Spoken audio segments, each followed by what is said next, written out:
আমার মা একটা পাঞ্জাবি, একটা লুঙ্গি, একটা টুপি কিনে দেয় ঈদের নামাজ পড়ার জন্য। আমি চলে গেলাম ঈদগাহ মাঠে। আমার দুঃসময়ে আমার এলাকাত আমি কাউকে পাই নাই, একমাত্র মা ছাড়া। মায়ের মতন আপন এই পৃথিবীতে হয় না। ঈদ উল ফিতরের নামাজের শেষে দোয়ার সময় একটা কথাই বলছি, আমার দ্বারাতে কারো কোনো ক্ষতি হয় নাই, কারো ক্ষতি আমি করি নাই। আমার ক্ষতি যে ব্যক্তিরা করছে, আল্লাহ তুমি বিচার করো। গেছে বছর আমি 500 পরিবারকে রমজানের ঈদের আগে অসহায় মানুষকে ঈদের বাজার দিছি।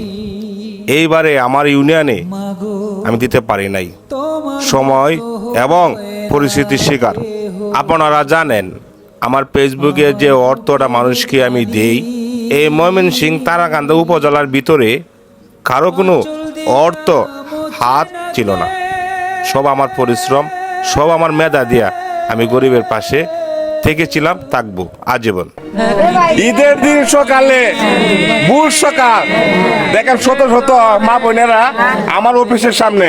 ঠিক আছে, আপনারা কি খুশি না? আমার প্রতি খুশি।